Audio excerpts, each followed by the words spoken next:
खास जानकारी देने वाले हैं और वीडियो के आखिर में इसके वैज्ञानिक फायदे भी बताएंगे।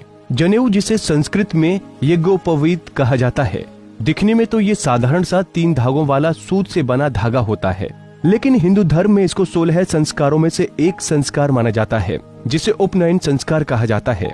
आपको बता दें कि जनेऊ में 3 सूत्र त्रिमूर्ति ब्रह्मा, विष्णु और महेश के प्रतीक, देवशरण, पितृशरण और ऋषिशरण के प्रतीक, सत्व, रज और तम के प्रतीक होते हैं और इसे व्यक्ति बाएं कंधे से ऊपर और दाईं भुजा के नीचे पहनता है। मतलब कि इसे गले में इस तरह डाला जाता है कि वो बाएं कंधे से ऊपर रहे। आपको जानकर हैरानी होगी कि जनेऊ के एक एक तार में 3-3 तार होते हैं, यानी कुल तारों की संख्या 9 होती है। इनमें 1 मुख, 2 नासिक और 2 आंख, 2 कान, मल और मूत्र के 2 मिलाकर कुल 9 होते हैं। इनका मतलब है हम मुख से अच्छा बोलें और खाएं, आंखों से अच्छा देखें और कानों से अच्छा सुने। जनेऊ में 5 गांठ लगाई जाती हैं, जो ब्रह्म, धर्म, अधर्म, काम और मोक्ष का प्रतीक है। ये 5 यज्ञों, 5 ज्ञानेंद्रियों और 5 कर्मों के भी प्रतीक हैं।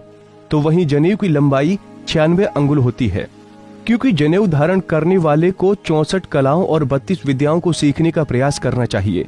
वैसे तो सही मायने में बच्चा जब 8 साल का हो तभी जनेऊ पहना देना चाहिए, उसके बाद ही शिक्षा शुरू करानी चाहिए। लेकिन आज के समय में ऐसा नहीं होता है, इसलिए शादी के पहले जनेऊ पहनाया जाता है। तो चलिए अब आपको बताते हैं जनेऊ धारण करने के बाद के नियम। सबसे पहले तो मलमूत्र विसर्जन के दौरान जनेऊ को दाहिने कान पर चढ़ा लेना चाहिए और हाथ स्वच्छ करके ही उतारना चाहिए। इसका मूल भाव ये है कि जनेऊ कमर से ऊंचा हो जाए और अपवित्र न हो, और अगर जनेऊ का कोई तार टूट जाए या 6 माह से अधिक समय हो जाए तो बदल देना चाहिए। खंडित प्रतिमा शरीर पर नहीं रखते। धागे कच्चे और गंदे होने लगे तो पहले ही बदल देना उचित है। तो वहीं घर में जन्म मरण के सूतक के बाद इसे बदल देने की परंपरा है। जिनके गोद में छोटे बच्चे नहीं हैं, वो महिलाएं भी जनेऊ संभाल सकती हैं, लेकिन उन्हें हर मासिक धर्म के बाद इसे बदल देना पड़ेगा। इसके अलावा बता दें कि जनेऊ को शरीर से बाहर नहीं निकाला जाता। साफ करने के लिए भी इसे कंठ में पहने रहकर ही घुमाकर धो लेते हैं। भूल से उतर जाए तो प्रायश्चित की एक माला जप करने या बदल देने का नियम है। अब ये तो आप समझ ही गए होंगे धार्मिक दृष्टि से जनेऊ कितना फायदेमंद है, लेकिन हम आपको इसके सेहत से जुड़े फायदे भी बताने वाले हैं। जो लोग जनेऊ पहनते हैं और इससे जुड़े नियमों का पालन करते हैं, वो मलमूत्र त्याग करते वक्त अपना मुंह बंद रखते हैं। इसकी आदत पड़ जाने के बाद लोग बड़ी आसानी से गंदे स्थानों पर पाए जाने वाले जीवाणुओं और कीटाणुओं के प्रकोप से बच जाते हैं।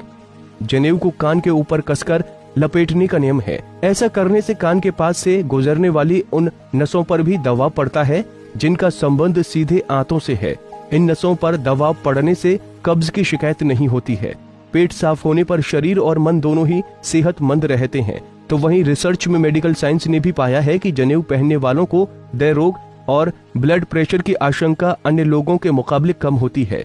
जनेऊ शरीर में खून के प्रवाह को भी कंट्रोल करने में मददगार होता है।